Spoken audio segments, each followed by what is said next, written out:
Bonjour à tous, je suis Céline Baron, je suis sophrologue installée sur Vichy depuis 4 ans. Auparavant, j'étais sur la région parisienne. Je suis psychopraticienne certifiée et coach en suppression des croyances limitantes. Et je suis à mon compte depuis 1999 dans les techniques de communication relationnelle. Alors aujourd'hui, je fais une vidéo pour essayer de répondre à certaines questions que j'ai reçues par le biais des commentaires de mon blog.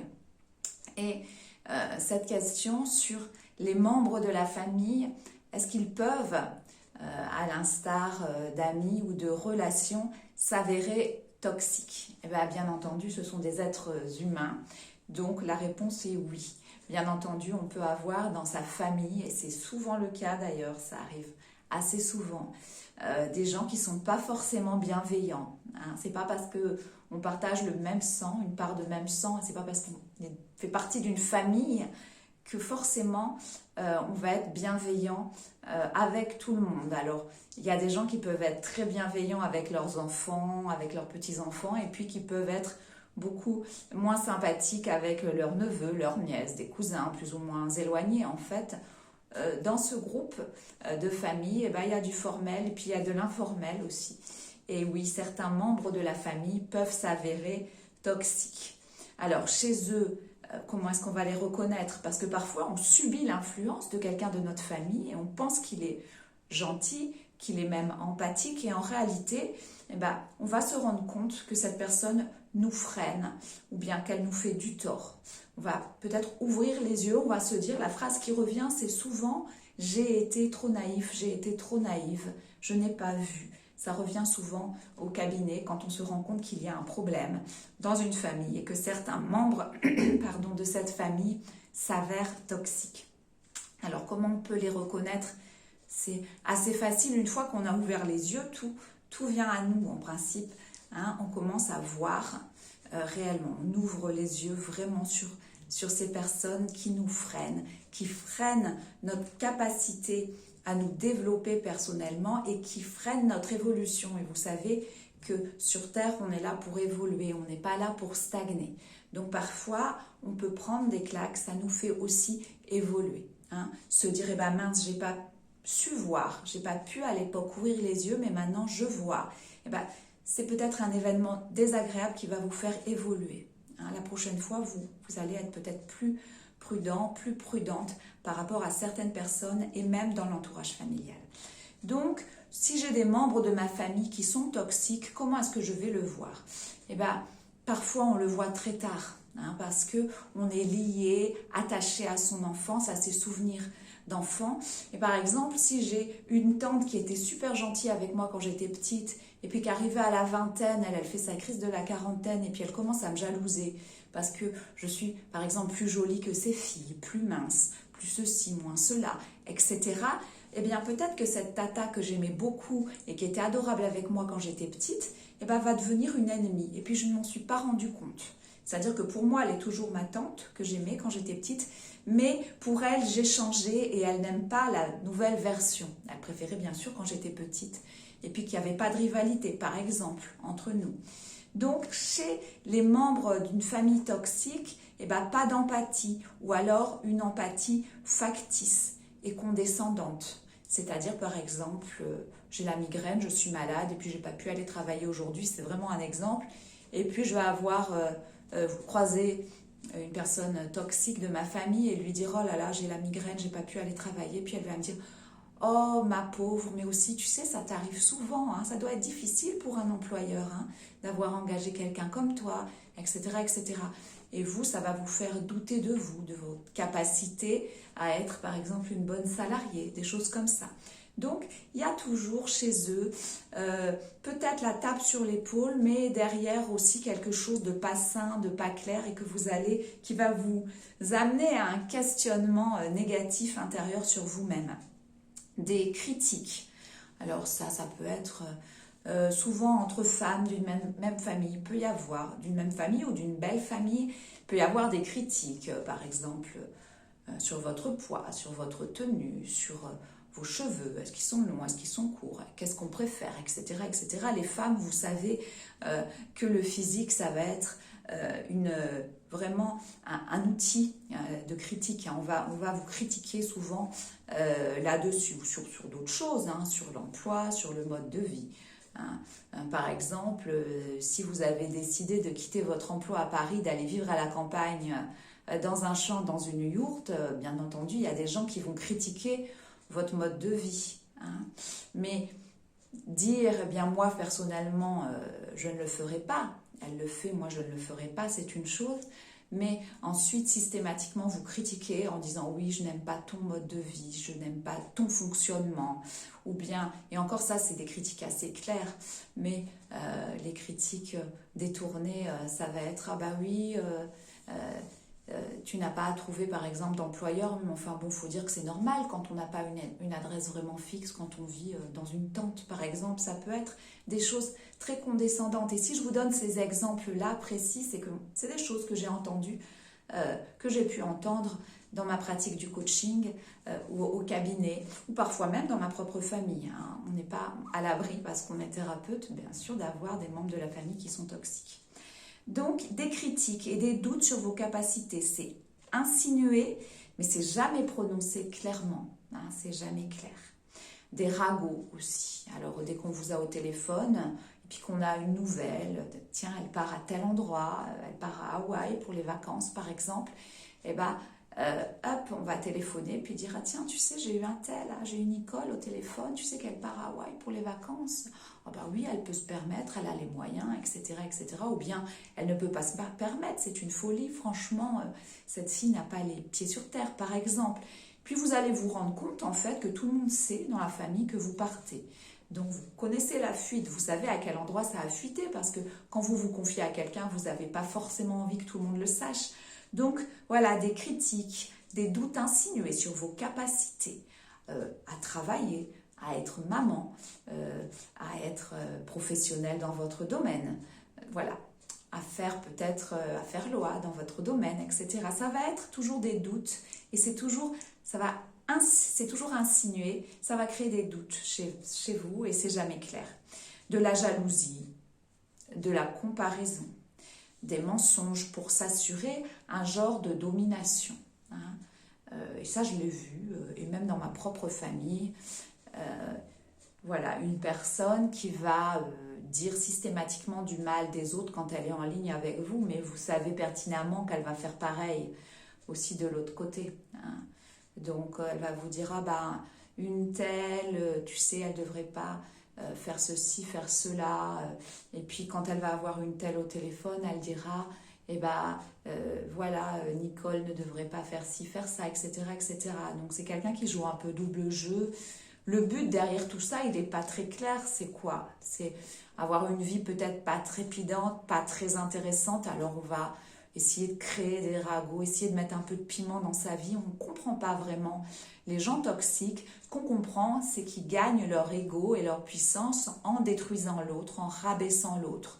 Alors, ce n'est pas toujours des choses catastrophiques, mais bon, c'est par-ci, par-là. Puis vous, ça peut vous atteindre, ça peut atteindre votre motivation, ça peut vous dégoûter de la famille aussi, tout simplement. Et il y a beaucoup de gens qui viennent parfois en coaching et qui se rendent compte à quel point la famille a pu les freiner et qui décident de s'en détacher.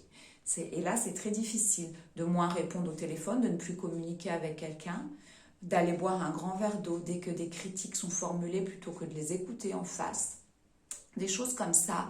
Puis, au bout de quelques mois, parfois, ils peuvent carrément couper les ponts et revenir me dire, eh bien, écoutez, en fait, c'était une bonne chose parce que depuis que j'ai coupé les ponts, eh bien, j'ai plus de temps pour moi, je fais plein de choses pour moi et je suis vraiment plus épanouie qu'auparavant. Donc, tel membre était vraiment toxique, tel membre de la famille était toxique pour moi. Ensuite, des techniques blessantes. Alors, une des techniques blessantes qu'on voit très très souvent, c'est la personne qui va par exemple dénigrer ses propres enfants ou ses propres cousins, cousines, nièces, et puis qui va se trouver une famille de substitution.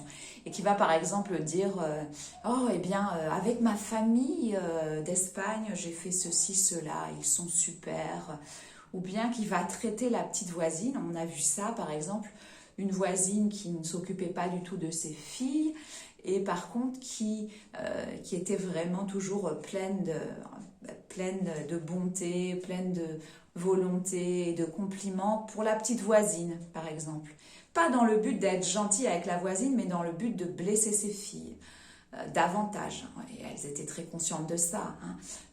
De dire, eh ben, vous voyez, vous ne faites pas ce que je veux, donc vous ne méritez pas de recevoir mes compliments en tant que mère, mais par contre, j'ai là une fille de substitution dans le rôle de la voisine et je vais lui donner ce que je ne vous donne pas à vous. C'est une façon de blesser, une technique blessante. Ensuite, utiliser bien entendu la comparaison également. Et puis, en fait, dans ces familles toxiques, il y a souvent beaucoup de jalousie et des mensonges, donc pour s'assurer une domination. On va mentir au fil du temps, on ment sur des choses, sur des éléments, pour s'assurer cette domination sur l'autre, pour qu'il ne se rende compte de rien et qu'il ne parte pas en fait. Parce que quand la personne que vous dominez s'en va, c'est fini, le jeu s'arrête là, c'est plus toxique, le jeu s'arrête. Et c'est pas le but, la personne qui est toxique, le but c'est vraiment quand même de gagner, de booster son ego en écrabouillant l'autre, en écrasant, pardon, l'autre. Donc des techniques blessantes, et puis souvent l'envie de posséder ce que vous avez de bon. Alors ça se voit très souvent. Et on a vu par exemple, j'ai vu ça dans mon ancien emploi, voilà, auparavant, donc des cousines parfois qui essayent de piquer le mari. Voilà, dans les mêmes familles, dans la famille, ça peut arriver de voir une cousine qui va essayer de piquer le mari de sa cousine. Voilà, donc des choses comme ça, ou qui va essayer sans le piquer ou sans le pousser à l'adultère, ou des choses comme ça, qui va essayer en tout cas d'être admiré et d'être aimé par le mari de sa cousine, par exemple, ou le mari de sa tante, ou voilà. Ça se voit souvent dans des familles comme ça, où il y a une imbrication familiale très forte. Alors, l'envie de déposséder, l'envie de vous déposséder de ce que vous avez de bon. Et ça arrive très souvent. Si vous avez un bon emploi, eh bien on peut tout à fait, et ça je l'ai vu dans une famille, vous avez un très bon emploi, eh bien quelqu'un, un cousin par exemple, même éloigné, ou un neveu, ou quelqu'un de proche de votre famille, des fois un frère ou une sœur, va vous pousser à démissionner, vous dire non, c'est pas pour toi, tu vaux mieux que ça. Et c'est très bien que derrière il n'y aura rien, et puis que vous allez vous retrouver sur le carreau peut-être, mais en fait quelque part, une fois que vous serez sur le carreau, il sera soulagé par rapport à lui-même et par rapport à ses propres projets, à sa propre carrière peut-être. Il ou elle n'a pas envie que vous excelliez ou que vous gagnez plus qu'elle.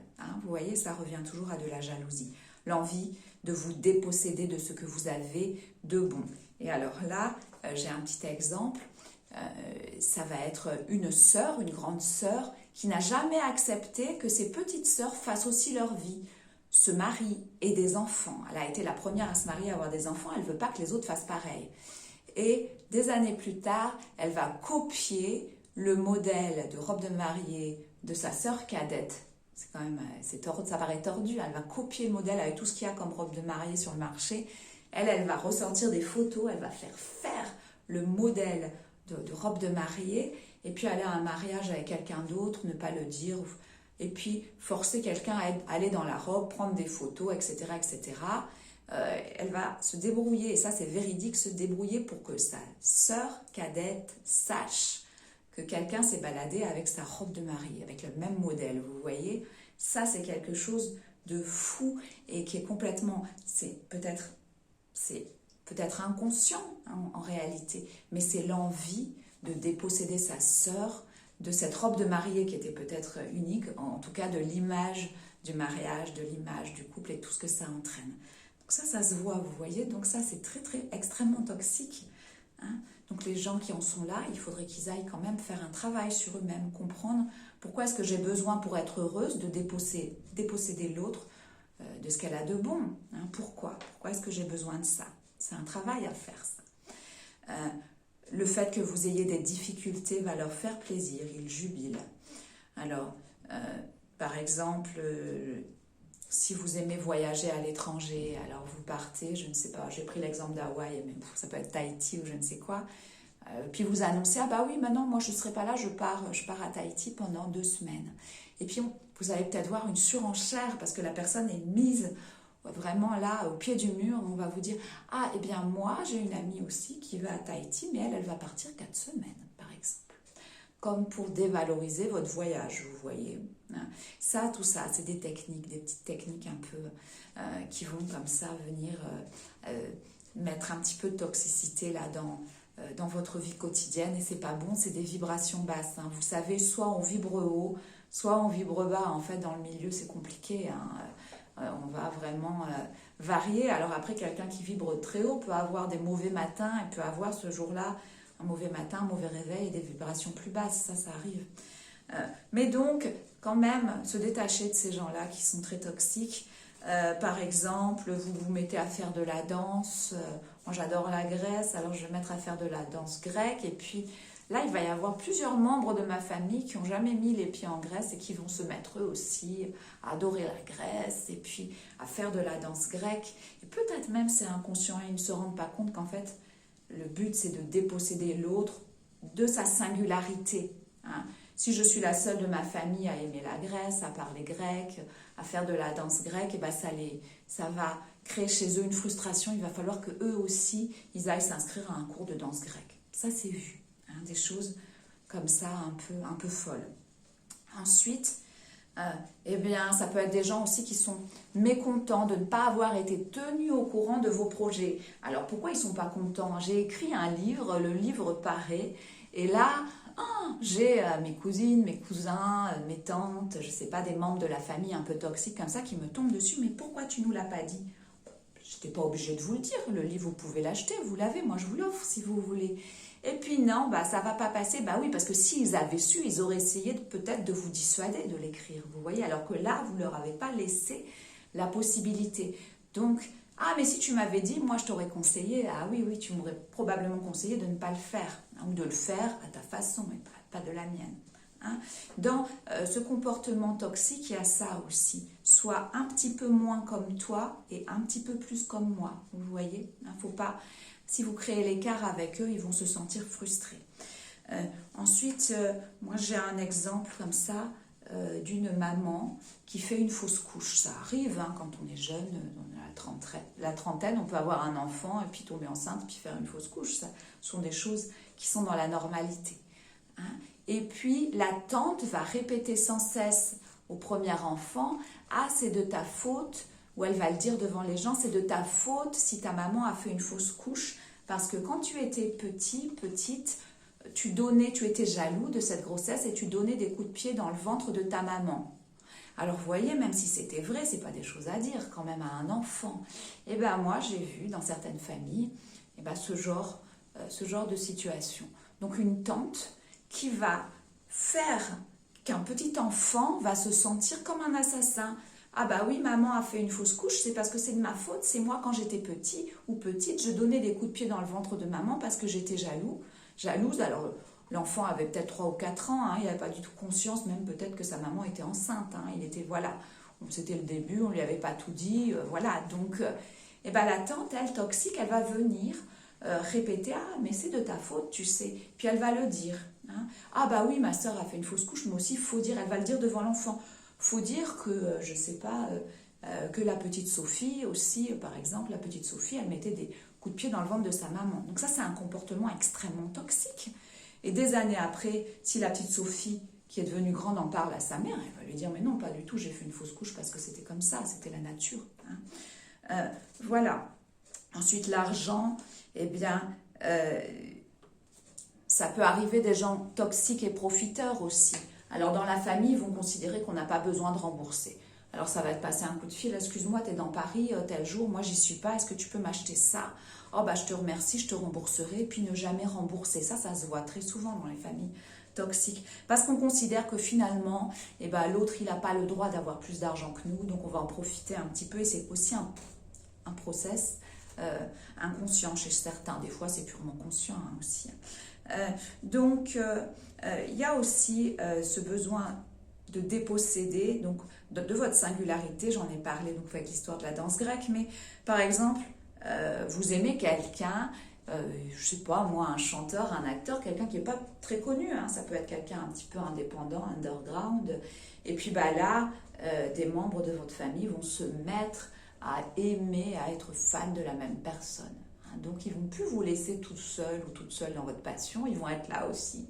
Attention, hein, tu aimes aller au concert de, je sais pas qui, de Muse toute seule, eh bien, sache que la prochaine fois, nous serons là aussi, parce que nous aussi, voilà. Alors, bien entendu, quand on a des meilleurs amis, des cousins, cousines qui ont notre âge, on peut aimer les mêmes choses, mais là, je vous parle bien d'une passion pour quelqu'un qui vient vraiment des années après, puis qui n'est pas vraiment justifiée. Puis s'ils viennent avec vous au concert de Muse, par exemple, bah, vous allez constater qu'ils s'ennuient, en fait, c'était juste pour faire comme vous.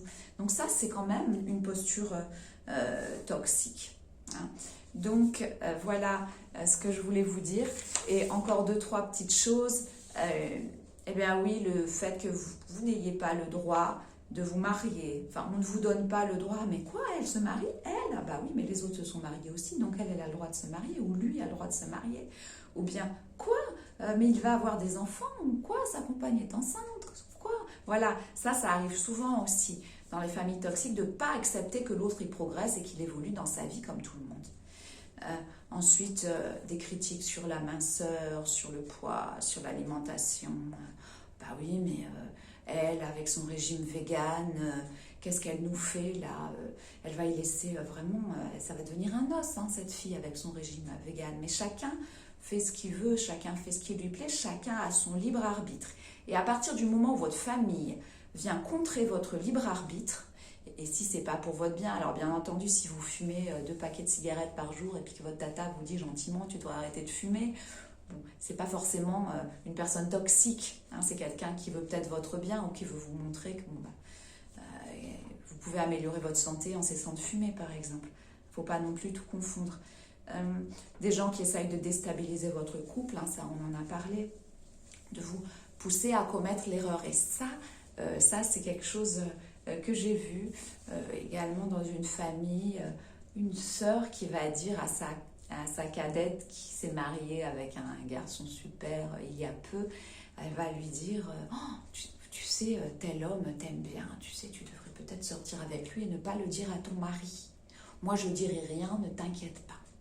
Puis la cadette va dire mais non, mais moi je viens de me marier, j'ai un mari que j'adore, j'ai pas du tout besoin d'avoir quelqu'un d'autre. Et la sœur va insister, mais si tu sais, tu devrais, tout le monde fait ça, etc., etc. Donc ça, c'est une posture aussi qui est toxique. Déstabiliser votre couple, vous voyez. Et puis enfin, les gens avec qui vous avez peut-être été élevé, donc normalement c'est votre famille, donc vous les connaissez, et qui vont se permettre de faire des critiques que vous ne feriez pas, vous voyez. Hein, je sais pas, une belle-sœur qui va rentrer dans votre cuisine, par exemple, et puis qui va prendre l'éponge d'un air dégoûté, puis donner un petit coup sur le plan de travail en disant « bah dis donc là c'est cracra ». Bah je sais pas, même s'il y a 2-3 miettes, moi je me permettrai pas d'aller chez les gens et puis de pointer du doigt ce qui va pas, franchement. Hein. Surtout si la personne a des enfants, qu'elle a des semaines blindées, et puis que l'autre elle travaille pas, elle a 20 ans, elle a pas d'enfants, etc., etc., et puis qu'elle a un petit studio tout nickel parce qu'elle a que ça à faire de faire le ménage chez elle. Bon, ça peut être des réflexions, vous voyez.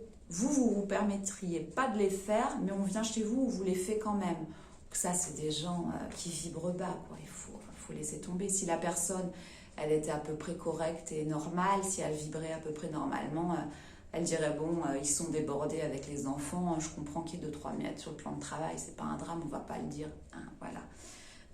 Ensuite, c'est pareil, des gens qui vont vous méjuger. Et parfois, on voit ça chez les jeunes, les très jeunes, ils ont 23-24 ans, ils trouvent leur premier emploi, vous avez 45 ans, 50 ans, 55 ans, et puis vous vous retrouvez en reconversion ou au chômage momentané, provisoire, je ne sais pas, votre boîte à fermer. Et puis la personne de 23-24 ans qui vient juste de travailler, ça fait 2-3 mois qu'elle travaille, elle va vous dire, dis donc, tu sais, tu devrais travailler, ça te ferait du bien, etc. etc. Donc ça, c'est pareil, hein, ce sont des attitudes un peu limites hein, quand c'est dans la famille.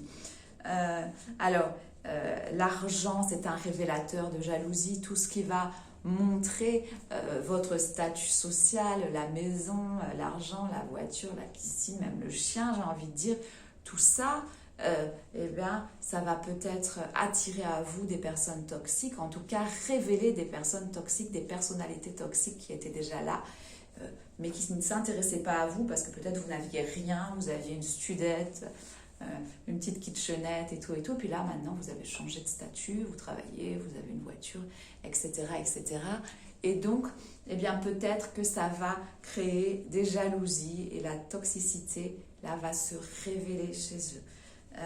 Alors, le travail, parfois, alors voilà, moi je suis freelance depuis 1999, j'ai eu des périodes où j'ai travaillé salarié à mi-temps, hein, j'ai travaillé en hôpital, en service de fin de vie, j'ai travaillé dans la presse, dans la communication, voilà.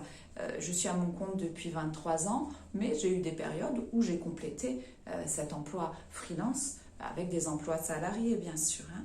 Mais on peut vous envier si vous êtes freelance en ignorant vos difficultés. La difficulté d'être freelance, c'est qu'on ne sait jamais combien on va gagner à la fin du mois. On peut avoir des mois difficiles. Si on est malade, eh ben souvent, on ne peut pas travailler, on n'a pas toutes les assurances, tout ce qu'on a. On n'a pas d'arrêt maladie en tant que freelance. Donc, on peut vous envier sur, comme ça, un statut, par exemple. Vous envier sur votre statut. Alors, j'ai un exemple. Par exemple, à une époque, j'ai travaillé avec mon mari qui avait fondé son entreprise. Donc, j'étais conjointe collaboratrice dans l'édition, en plus de ce que je faisais déjà, en plus d'être dans la communication relationnelle. Et on a acheté notre première maison. Et il a quelqu'un de proche qui est venu chez nous. À l'époque, on était tout contents, on était jeunes, on était contents de pouvoir acquérir une première petite maison avec travaux, mais on savait que c'était un pas décisif dans la vie d'un jeune couple. Donc on était contents. Il y avait beaucoup de travaux, c'est vrai qu'on n'avait pas vu tout ça, mais on était vraiment heureux. Et là, cette personne qui est très proche, donc va venir chez nous. Et dès qu'on va lui annoncer, ça y est, on part d'ici parce qu'on a acheté, et là, elle va se décomposer. Et donc on voit qu'elle se décompose, donc on lui dit, mais ne t'inquiète pas, toi aussi, bientôt, maintenant que tu as un emploi, tu vas pouvoir acheter. Et elle nous répond de façon comme ça, un peu mesquine, non, moi je ne pourrais pas acheter parce que moi je travaille vraiment. Je ne pourrais pas acheter parce que moi je travaille vraiment. Donc c'est insinué, je trouve que c'est injuste, vous êtes freelance et vous pouvez acheter une maison alors que vous ne travaillez pas vraiment. Et moi qui travaille vraiment, qui suis salariée, bien sûr, je ne pourrais pas acheter. Vous voyez? Donc, et quand on sait que c'est quelqu'un de d'extrêmement proche dans la lignée familiale, c'est quand même quelque chose qui révèle une certaine toxicité aussi. Donc, eh bien, s'épancher et disparaître. Alors ça, c'est aussi, on va vous utiliser, on va venir au téléphone, s'épancher pendant 1 heure, voilà ce qui m'arrive. Et puis après, une fois que vous êtes inquiète pour la personne, vous n'avez plus de nouvelles. Alors là, vous appelez, répondeur, etc., etc. C'est aussi, ce sont des gens toxiques qui vont créer l'angoisse chez vous, créer la demande. Vous n'étiez pas en demande, on est venu avec une histoire dramatique. Maintenant, vous êtes inquiet, vous voulez des nouvelles et vous n'en avez plus et on fait exprès de ne pas vous les donner. Donc vous voyez, dans la famille, hélas aussi, il y a des personnalités toxiques. La bonne nouvelle, c'est qu'il est tout à fait possible de les détecter, de travailler sur soi pour ne plus prendre ça à cœur, pour que ça fasse juste partie des événements quotidiens de la vie, pour pouvoir faire rayonner son potentiel intérieur face à ces gens-là. Et vous savez, quand on fait rayonner son potentiel intérieur, son harmonie intérieure, toutes ces petites manipulations, ça ne tient pas. Ça s'évapore, ça ne tient pas longtemps la route.